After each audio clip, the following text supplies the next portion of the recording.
दोस्तों, हम लोग पढ़ रहे हैं मध्यकालीन भारत का इतिहास। मैंने पहला वीडियो इसमें बनाकर डाल रखा है, आप लोग वहां से देख सकते हैं। डिस्क्रिप्शन में भी आप लोग को यह वीडियो मिल जाएगा, आप वहां से भी पहले पार्ट को देख सकते हैं। तो पहले पार्ट में हमने कुतुबुद्दीन ऐबक, आराम शाह, इल्तुतमिश और रजिया सुल्तान फिरोज शाह हमने पढ़ चुके हैं। और बाकी जो और शासक बचे हुए हैं उनके बारे में यहाँ से हम विस्तार से चर्चा करेंगे। ठीक है। और आपको बता दें कि ये जाहिर सी बात है कि यूपी पीसीएस के लिए बहुत ही इम्पोर्टेंट रखता है। ठीक। और ये प्री होने वाला है 14 मई को। तो उससे संबंधित हम जिसमें भी, और ज़्यादातर मैंने फैक्ट क्वेश्चन को या फिर ये कह सकते हैं कि फिर इम्पोर्टेंट को ही मैंने उठाया है। तो इम्पोर्टेंट क्वेश्चन या फिर यहाँ से आपके सॉल्व हो सकते हैं। तो चलिए चर्चा करते हैं बहराम शाह के बारे में हम चर्चा करते हैं।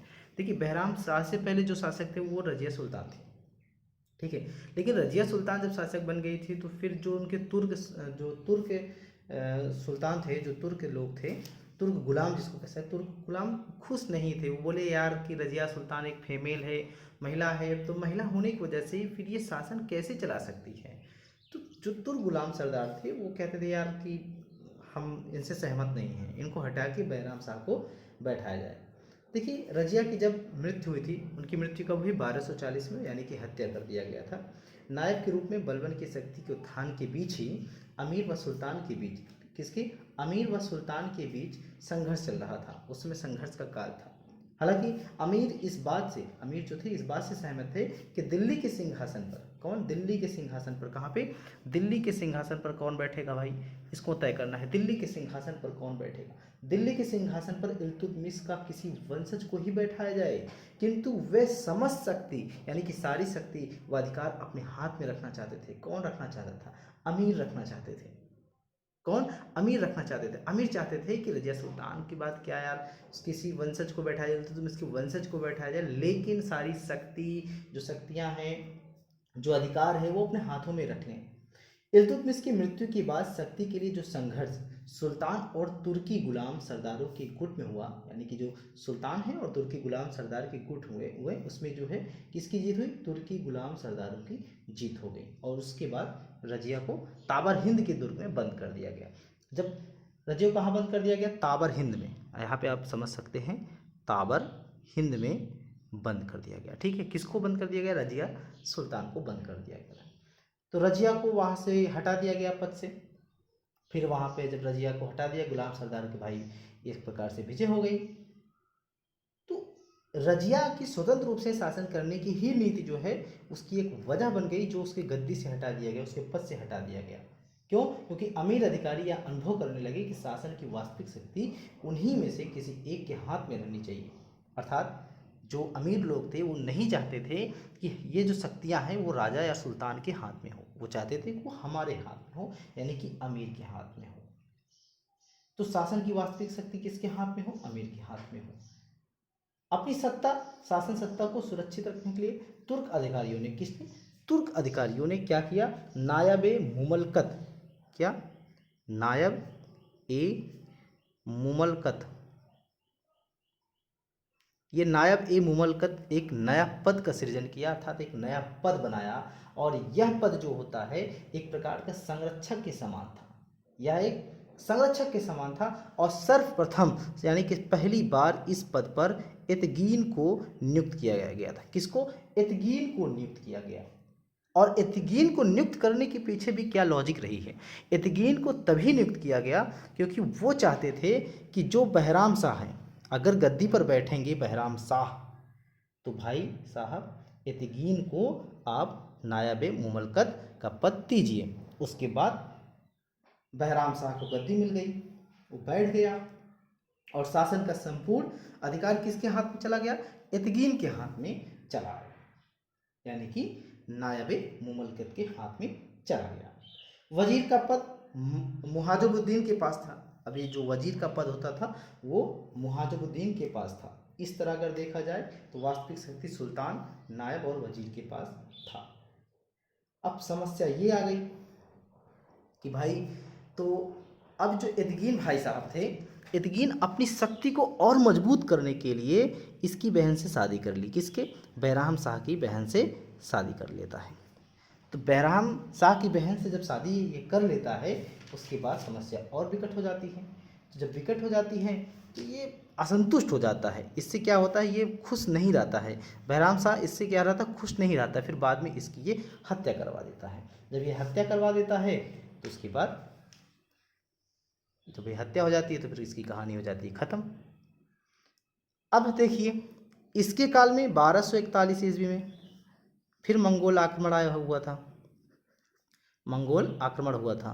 ध्यान रखना है कि मंगोल आक्रमण किसके दिल्ली सल्तनत के शासन में, शासकों के बीच में दिल्ली सल्तनत के जो शासक थे, किस शासक के काल में मंगोल आक्रमण हुए थे? तो पहले इल्तुतमिश हुआ था, फिर उसके बाद बैराम शाह के शासन में।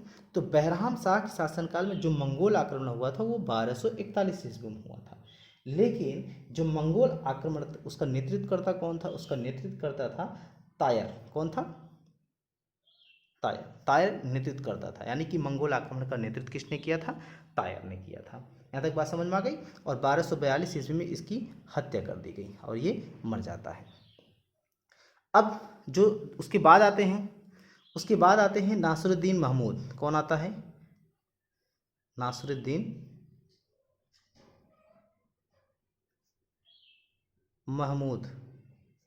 महमूद आते हैं। ठीक, तो नासिरुद्दीन महमूद का जो शासन चलता है, सॉरी नासिरुद्दीन महमूद नहीं आएंगे, इनका क्रम आएगा अलाउद्दीन मसूद शाह।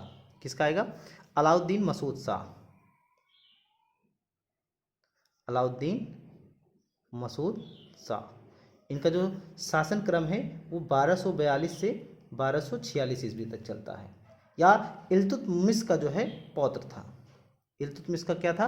या इल्तुतमिश का पौत्र था, लेकिन रुकनुद्दीन फिरोज शाह का पुत्र था।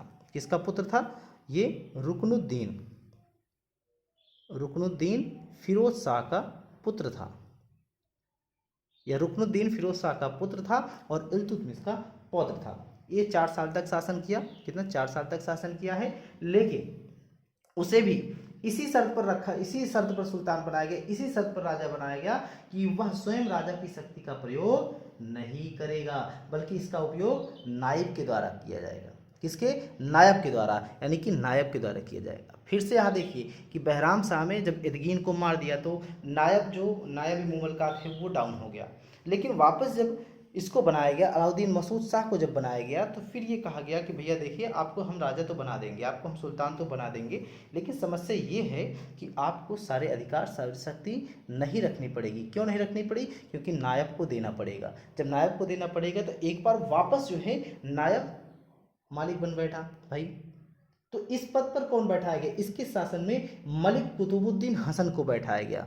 जो नायब बना था इसके समय में, कौन बना था? मलिक कुतुबुद्दीन हसन। मलिक कुतुबुद्दीन हसन को नायब बनाया गया था, जो गोर से भागकर आया एक शरणार्थी था। ये कौन था? ये गोर से भागकर आया एक शरणार्थी था। ये एक शरणार्थी था, लेकिन यह तुर्क सरदारों के दल का नहीं था, इसलिए नायब के पद का विशेष महत्व नहीं रह जाता। अगर ये तुर्क सरदारों का दल का होता तो फिर यहाँ नायब क्या हो जाता? मजबूत हो जाता। लेकिन ये तुर्क सरदार का दल का था ही नहीं, तो जब तुर्क सरदार का दल का था नहीं तो इसलिए इसका विशेष महत्व नहीं रह गया। इसके अलावा अन्य कुछ पदों पर तुर्की सरदारों का बहुमत था, जैसे काजी इमामुद्दीन बरकुस को अमीर ए हाजिब का पद दिया गया था। अमीर ए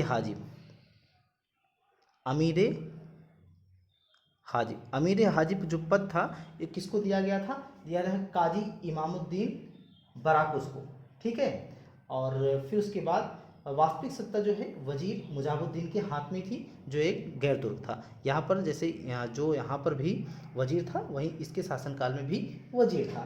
तो कुल मिला के वास्तविक सत्ता किसके हाथ में आ गई? वजीर के हाथ में आ गई है। ओके, तो बलबन इसके समय अमीर हाजिब के पद पर नियुक्त हुआ था। अब इसी के समय ध्यान रखना है, बलबन नाम आ गया। तो बलबन इसके समय में क्या हुआ था? अमीर ए अमीर हाजिब नियुक्त होता है। बलबन इसके समय में अमीर हाजिब जब नियुक्त हो जाता है तो बलबन अपनी शक्ति को धीरे धीरे बढ़ाता है। जब बढ़ाता है तो जाहिर सी बात इसकी शक्ति बढ़ी जाती है। और 1246 ईस्वी में बलबन क्या करता है, षड्यंत्र करता है। बलबन एक षड्यंत्र करता है और षड्यंत्र के तहत मसूद शाह को गद्दी से हटाकर उसे कैद खाने में बंद कर देता है। अब उसके बाद कौन बैठता है, उसके बाद गद्दी पर बैठता है नासिरुद्दीन महमूद शाह। नासिरुद्दीन महमूद शाह जब गद्दी बैठता है तो वो 1246 ईस्वी में बैठता है। 1246 ईस्वी बैठकर 1266 ईस्वी तक ये शासन करता है। कौन, नासिरुद्दीन महमूद। कहीं कहीं किसी किताब में ये 65 भी दिया रहता है, तो 65-66 जो भी 65-66 ठीक। तो 1236 से 1246 के बीच में शमसी राजवंश के 4 राजकुमार सिंहासन पर बैठाए गए थे, 1236 से 1246 तक। और बाद में धीरे धीरे उनकी हत्या कर दी गई। फिर उसके बाद नसरुद्दीन इल्तुतमिश का पौत्र और शमसी वंश का 5वां और अंतिम शासक था। ये जो है नासिरुद्दीन, ये 5वां है और अंतिम भी है। उसके बाद बलबन आ जाता है ना। फिर नासिरुद्दीन महमूद किस वंश का, शमसी राजवंश का, यानी कि इल्तुतमिश का पौत्र और शमसी वंश का 5वां और अंतिम शासक था। और शासक बनने से पूर्व यह बहराइच का हाकिम था। जब ये शासक नहीं बना था तो ये क्या था, बहराइच का हाकिम था।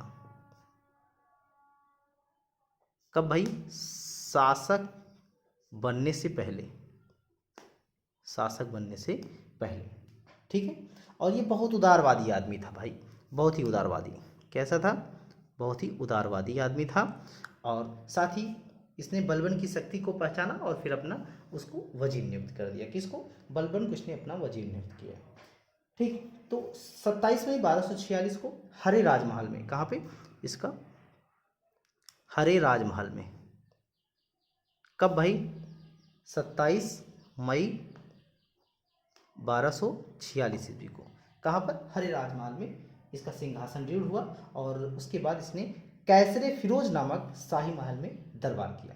कहाँ पर, कैसरे फिरोज नामक शाही महल में इसने दरबार किया और जनता ने उसके प्रति अपनी निष्ठा व्यक्त किया। बहुत ही संत स्वभाव का आदमी था, बहुत ही सीधा साधा आदमी था। राजनीतिक और प्रशासनिक कार्य में उसकी रुचि बहुत कम थी।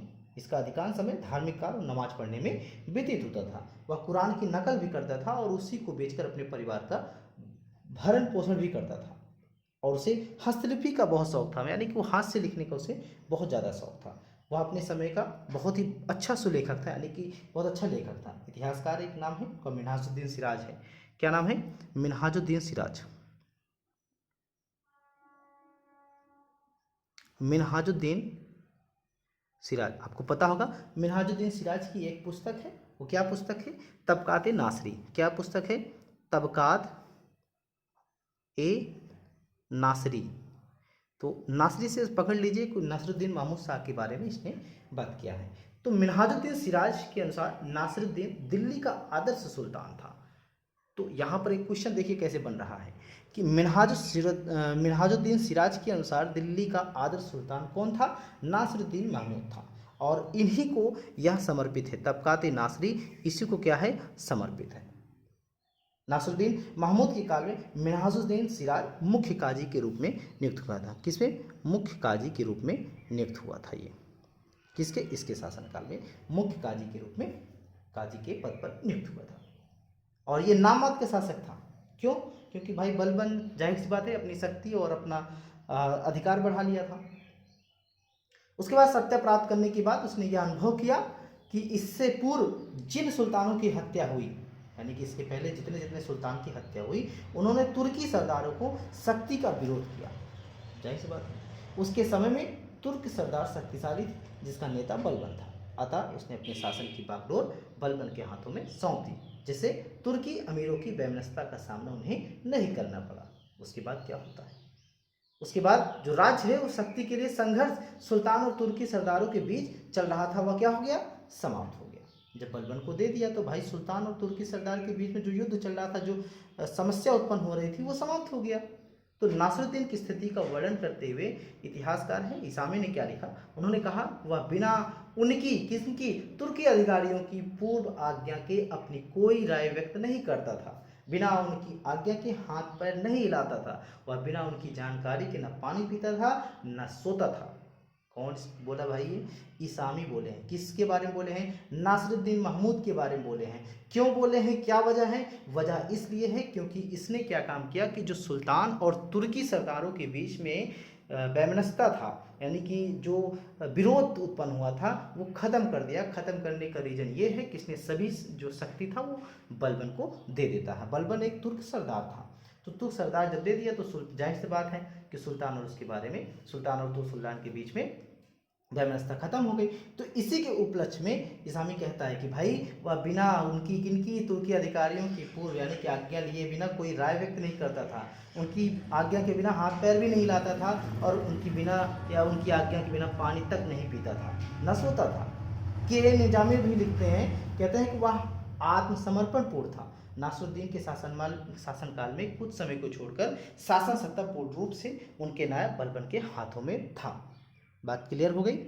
नहीं हुआ तो फिर उसके बाद क्या हुआ? 1266 ईस्वी में इनकी हो जाती है मृत्यु, और वह शमसी वंश का अंतिम शासक था। इसका कोई पुत्र नहीं था। जब इसका कोई पुत्र नहीं था तो बाद में कौन बनेगा शासक भाई? जब इसकी मृत्यु हो जाती है और इसका पुत्र नहीं है, क्या है? कोई पुत्र नहीं है। जब पुत्र ही नहीं है तो कौन शासक बनेगा? फिर बन जाएगा बलबन। तो बलबन शासक बन जाता है। जब बलबन शासक बन जाता है तो 1266 से लेकर 1287 तक इसका शासन चलता है। कितना? 1266 से लेकर 1287 तक इसका शासन चलता है। बात यहाँ तक क्लियर हो गई? तो इसका वास्तविक नाम क्या था? इसका वास्तविक नाम था बहाउद्दीन। इसका जो है वास्तविक नाम क्या था? बहाउद्दीन। इसका वास्तविक नाम बहाउद्दीन था, और इसने उलूग खां की उपाधि ली थी। किसकी? उलूग खां। उलूग खां की उपाधि ली थी। उलूग खां की उपाधि ले रखी थी, और ये जो है गयासुद्दीन बलबन के नाम से गद्दी पर बैठा।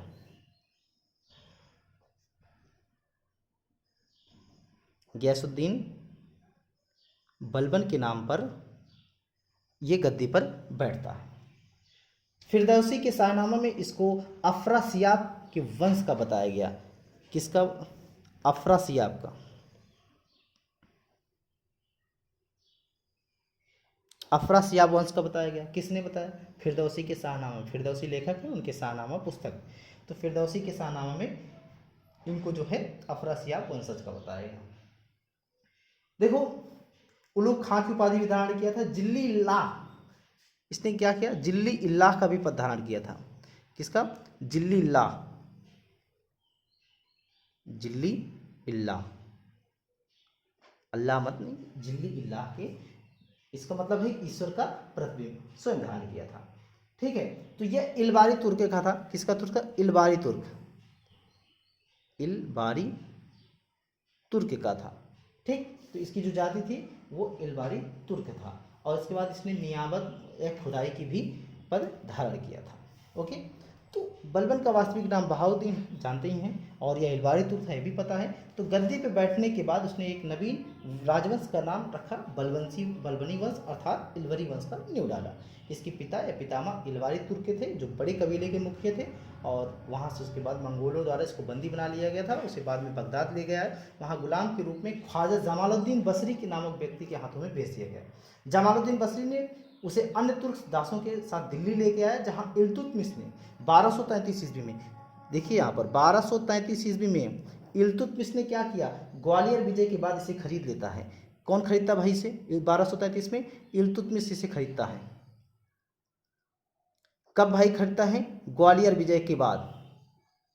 ग्वालियर विजय के बाद ध्यान रखना है, ग्वालियर जब विजय करता है तो इसने एक सिक्का भी चलाया था। कौन? इल्तुतमिश ने रजिया के नाम पर एक सिक्का भी चलाया था, और शीघ्र ही इल्तुतमिश से इसे 40 दल में शामिल कर, इल्तुतमिश ने इसको क्या करता है? 40 दल में शामिल भी कर लेता है। 40 दल में इसको शामिल कर लेता है, और कुछ समय बाद रजिया के शासनकाल में यह अमीर शिकार के पद पर हुआ था। ये अमीर शिकार के पद में हुआ था। किसके शासनकाल में? अमीर शिकार पद, ये भाई हुआ था रजिया के शासनकाल में, अमीर सिकार के पद पर हुआ था। रजिया व बैराम शाह की जब मध्य सत्ता के संघर्ष हो रहा था, उसमें बैराम शाह का पक्ष लिया और फलस्वरूप इसे अमीर आखुर का पद मिला। अमीर ए आखुर का पद मिलता है, अमीर ए आखुर का पद मिलता है। आखुर का पद इसके कब देते हैं? बैराम शाह, बैराम शाह इसको अमीर ए आखुर का पद देता है। बात क्लियर हो गई? ठीक है। तो अमीर हाजी मलिक बरुद्दीन शंकर रूमी के विशेष कृपा के कारण उसे रेवाड़ी की जागीर भी मिल जाती है और उसके बाद अमीर हाजिब का पद फिर हांसी की सूबेदारी प्राप्त होती है और उसने मंगोलों को पराजित कर उच्च पर अधिकार कर लिया था। इसने मंगोलों को भी पराजित कर दिया था और उच्च पर अधिकार भी कर लिया था। और इसी समय क्या होता है? इसी समय क्या होता है? जब भाई इसने बलबन की शक्ति की प्रतिष्ठा में दोनों वृद्धि हुई। जब वहाँ से विजय कर लेता है तो इसकी शक्ति और प्रतिष्ठा में क्या होगा? वृद्धि तो होगी, कमी तो होगी नहीं। तो अलाउद्दीन मसूद शाह को सिंहासन से हटाकर नासिरुद्दीन महमूद को सुल्तान बनाने में इसका योगदान प्रमुख रहता है।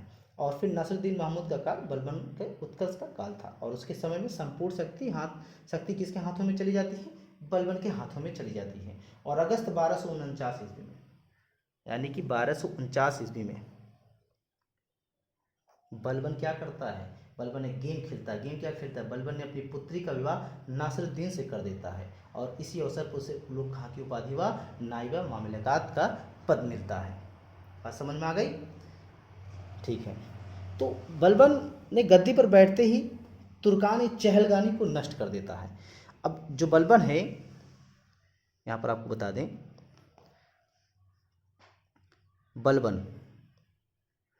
बलबन क्या करता है? तुर्कान ए चहलगानी को क्या कर देता है? नष्ट कर देता है। जैसे गद्दी पर बैठता है वो नष्ट कर देता है और इल्तुतमिश के सभी परिवार के सदस्यों को मरवा देता है। देखो, इल्तुतमिश के सभी परिवार को क्या कर देता है? मरवा देता है या हत्या करवा देता है। ठीक, हत्या करवा देता है। फिर इसने लौ एवं रक्त की नीति अपनाई। लौ एवं रक्त की नीति अपनाई। लौ एवं रक्त की नीति अपनाई और बलबन ने फारसी नववर्ष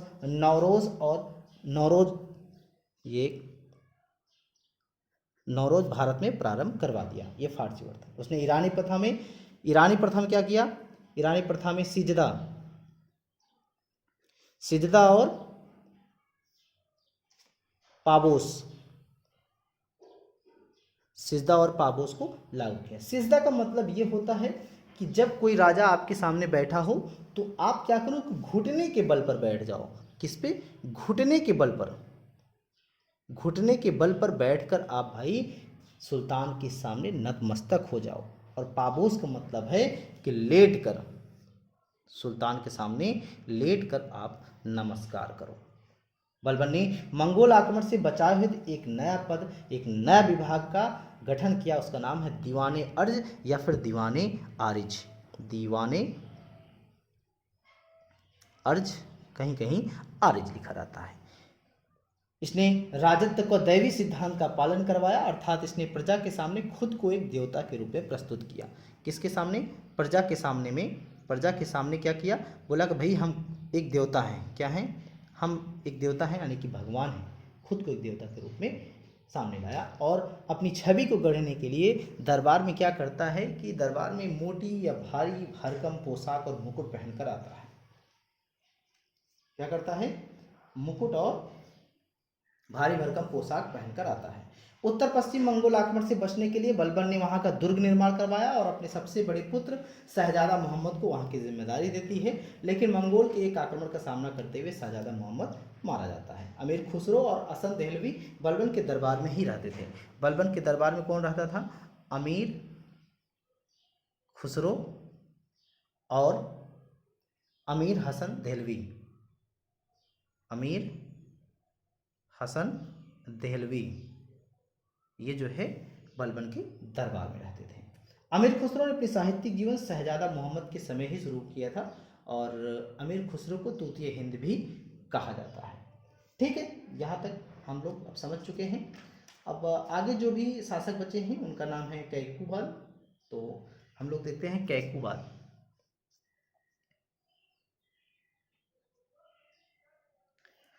तो कैकुबाद 1287 से 1290 तक शासन करता है। कब से? 1287 से 1290 तक शासन करता है। बलबन का ये पुत्र हो, बलबन का ये पुत्र है, बलबन का पुत्र है और उसको अपना उत्तराधिकारी नियुक्त किया था।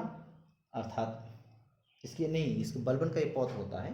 तो बलबन के अपना उत्तराधिकारी अपने बड़े बेटे के पुत्र, यानी कि बड़े बेटे का पुत्र कैकुबाद है। लेकिन विद्रोही नेताओं ने, ये कैकुबाद है तो ये होता है पुत्र बलबन का, लेकिन जो बलबन है, बलबन अपने पौत्र को, बलबन अपने पैत्र को उत्तराधिकारी नियुक्त करता है, उसका नाम था कैखुसरो। लेकिन जो विद्रोही नेता थे उसने कैखुसरो को मार देता है, यानी कि जो पौत्र है बलबन के उसको मार देता है। तो मारने के बाद इसके पुत्र को, यानी कि कैकुबाद को गद्दी पर बैठाता है। तो जो कैकुबाद है वो भाई क्या है, वो विलासी है, एकदम मतलब आलसी टाइप का आदमी था। तो उसको गद्दी पर बैठा दिया जाता है। ठीक है, तो गद्दी पर जब उसको बैठा दिया जाता है, फिर उसके बाद इसी समय बलबन का पुत्र बुगरा खां बंगाल नासरुद्दीन के नाम से स्वतंत्र शासक के रूप में शासन चला रहा था। ओके, तो ये कैकुबाद किसका बेटा था? बुगरा खान का बेटा था, बुगरा खान का बेटा था। और 1290 में इसकी भी मृत्यु जाती है। फिर उसके बाद 1290 ईस्वी में एक और शासक बनता है, उसका नाम है क्यूमर्स। ये 1290 ईस्वी में, 1290 में ही शासक बनता है क्यूमर्स। और कैकुबाद को यमुना की चादर में लपेट कर फेंक दिया जाता है। सोचो, कैकुबाद को यमुना की चादर में लपेट कर फेंक देते हैं। इसके बाद दिल्ली सल्तनत का अगला सुल्तान क्यूमर्स बनता है, और ये जो है कैकुबाद का नाबालिग पुत्र होता है, नाबालिग पुत्र होता है। और उसके 3 महीने के बाद ही जलालुद्दीन इसकी हत्या कर देता है और खुद सुल्तान बन बैठता है। उसके बाद खिलजी वंश की स्थापना करता है। तो क्यूमर्स की उपाधि शमसुद्दीन द्वितीय है। क्या है इसकी उपाधि? शमसुद्दीन द्वितीय है, शमसुद्दीन द्वितीय है। ये जो है पूरा, ये गुलाम वंश के जितने भी राजा थे, यानी टोटल 11 शासक थे, इनके बारे में चर्चा की गई है। बाकी आगे भी आपको नेक्स्ट वीडियो में मिल जाएगा।